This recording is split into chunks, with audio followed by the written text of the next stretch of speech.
अस्सलाम वालेकुम, नमस्ते एंड सत श्री अकाल। उम्मीद है आप सब खैरियत से होंगे and welcome back to our channel. ये हमारी कनाडा इमिग्रेशन सीरीज़ की वैसे तो लास्ट वीडियो है, इन्फॉर्मेटिव जो लास्ट वीडियो है, मगर इसके बाद भी हम वीडियोस बनाते रहेंगे रिगार्डिंग मैं इंटरव्यूज़ करूंगा जो फैमिलीज़ वहाँ इमिग्रेट करके जा चुकी हैं, उनसे जो सारी प्रॉब्लम्स वगैरह ये सारा प्रोसेस उनसे भी सारी डिटेल्स में हम पूछेंगे।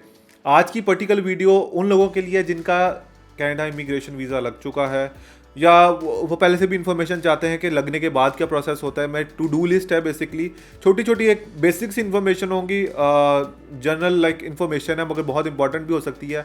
कोई भी पॉइंट आपके किसी भी काम किसी भी टाइम आ सकता है, तो आपने ये वीडियो सारी तमाम देखनी है अगर आप इमिग्रेट करके जाना चाहते हैं, ताकि आपको पता लगे कि कौन से डॉक्यूमेंट्स कौन सी चीज़ें ऐसी इंपॉर्टेंट हैं जो आपको काम आ सकती हैं वहाँ पर। So without any further delay let's start.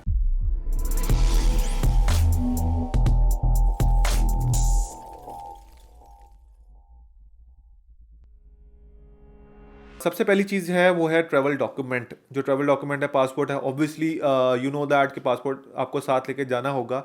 मगर एक चीज़ का ख्याल रखिएगा कि आपकी पासपोर्ट की वैलिडिटी पे आप हमेशा से नज़र रखिएगा। देखें नॉर्मली क्या होता है कि 6 महीने से ज़्यादा वैलिडिटी होनी चाहिए जब आप ट्रैवल करके जाते हैं, मगर आप कोशिश करें कि अगर आपका लाइक पासपोर्ट की वैलिडिटी से कम रहेगी है तो इसको पहले से रिन्यू करवा के रखें और उस ही पासपोर्ट पे अपना वीज़ा लगवाएं। अगर आपका वीज़ा किसी और पासपोर्ट पे लगा है और उसके बाद आपने रिन्यू कराई तो तब भी आप ट्रैवल करके जा सकते हैं। तो मगर अपने साथ वो वाला पासपोर्ट रखिएगा जिसके अंदर स्टिकर आपका वीज़ा लगा हुआ है, जो इमिग्रेशन वीज़ा है।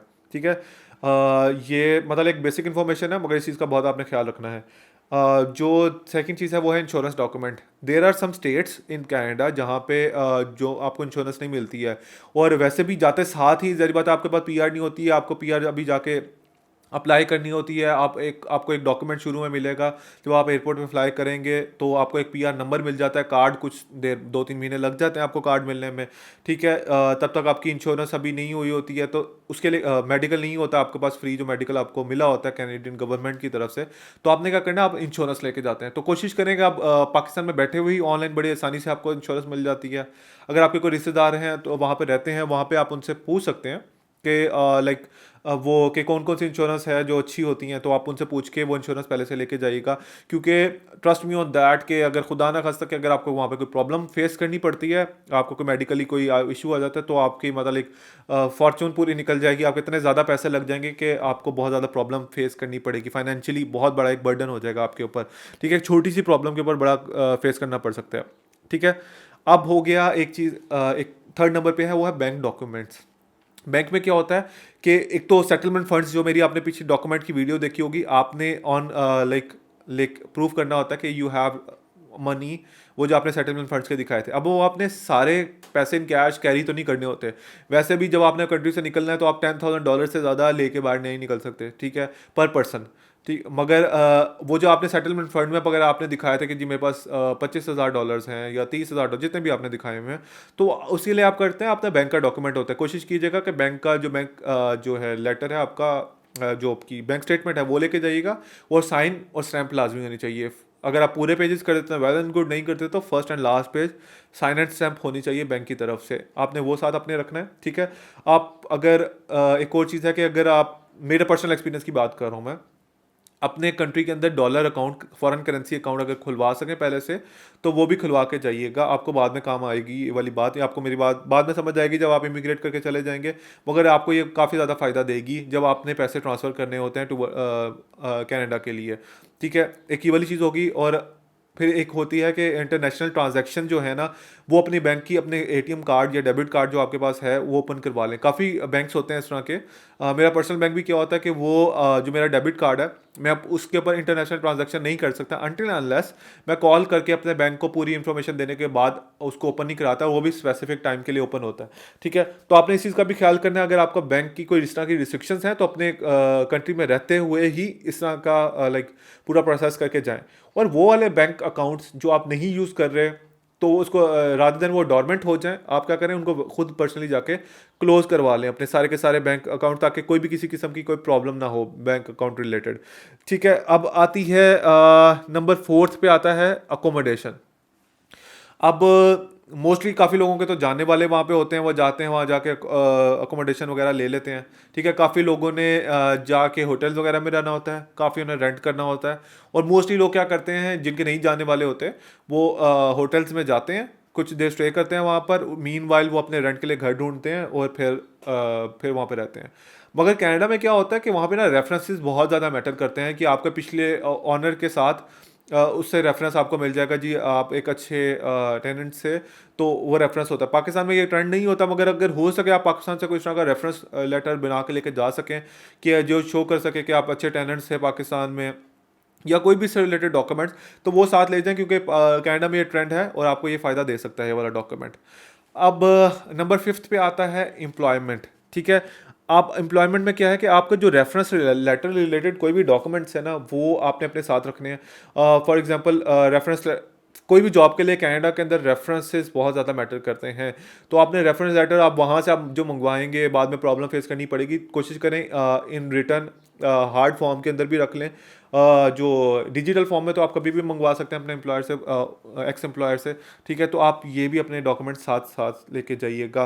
ठीक है, इसके अलावा भी अपने कोई रेज्यूमे वगैरह आपने बनाना है, कोई भी प्रिंट करना है, कुछ भी करना है से रिलेटेड, तो पाकिस्तान में कोई एक्सपीरियंस लेटर्स बनवाने, कुछ भी करना है एम्प्लॉयमेंट से रिलेटेड, वो लेके जाने हैं। प्लस वो जो जितने भी डॉक्यूमेंट्स जो आपने कनाडा इमिग्रेशन के लिए अपलोड किए थे, अपनी डिग्रीज, उनकी कॉपीज़ एक्स्ट्रा करवा के, एक्स्ट्रा कॉपीज़ के साथ साथ उनको मिनिस्ट्री ऑफ एक्स्ट्रा कॉपीज़ को भी मिनिस्ट्री ऑफ फॉरेन अफेयर और उनके जो इदारे हैं अपने पाकिस्तान में इंस्टीट्यूशन में आता है, HEC आती है और IBCC आती है, उनसे आप अटैच करवा के साथ लेके जाइएगा। कॉपीज़ को भी ना, ओरिजिनल को तो करवाना ही करवाना है आपने, कॉपीज़ को भी साथ करवा के लेके जाइएगा।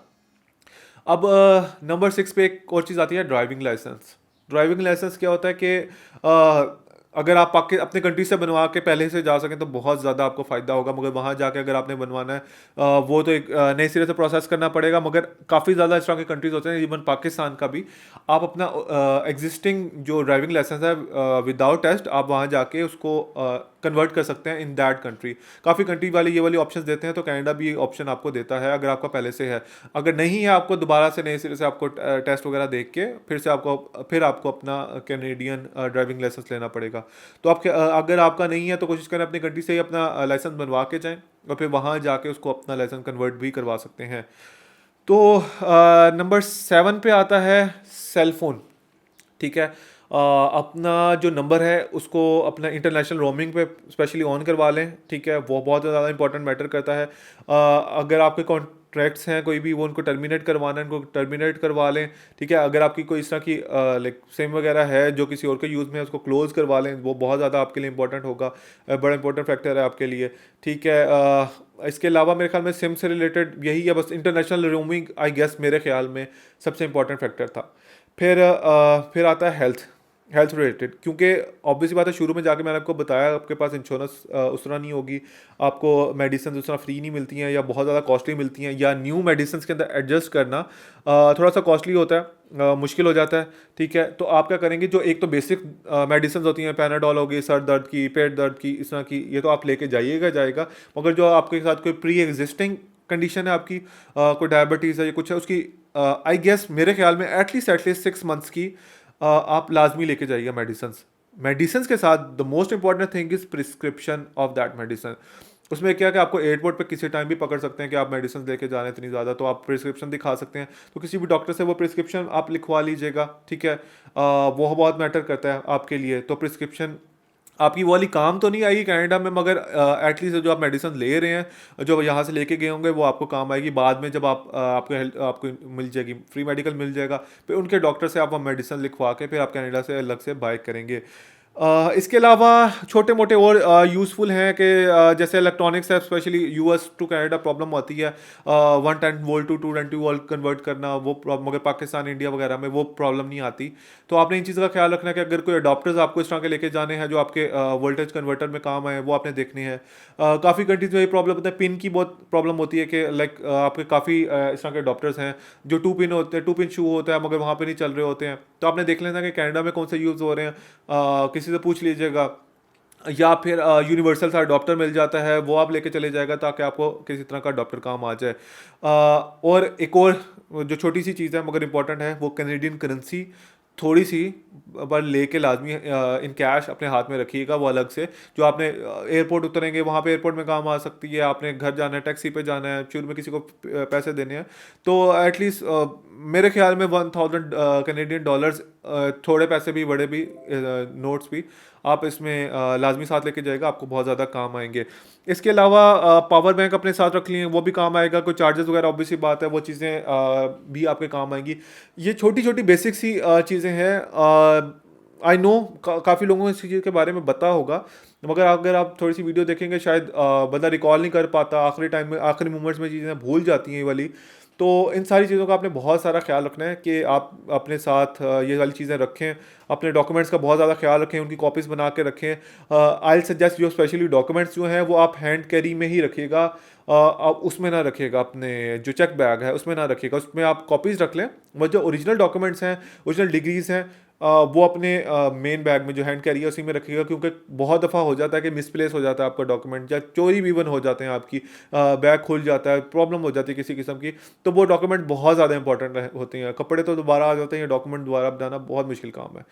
उम्मीद है आपको ये मेरी सारी इन्फॉर्मेशन अच्छी लगी होगी, एंड अगर आप इस वीडियो को देख रहे हैं और आप इस स्टेज तक पहुंच चुके हैं कि आपका वीज़ा लग चुका है, तो कंग्रेचुलेशन फॉर दैट। उम्मीद है आपका जो सफ़र है टूवर्ड्स कनाडा बहुत अच्छा रहेगा। बहुत ज़्यादा वार्म विशेस मेरी तरफ से। आई गेस मैं ये सारी सीरीज़ को क्लोज़ करता हूँ। आपको सारी इन्फॉर्मेशन बहुत ज़्यादा अच्छी लगी होगी। इसके साथ ही नाजरीन, खुदा हाफिज़।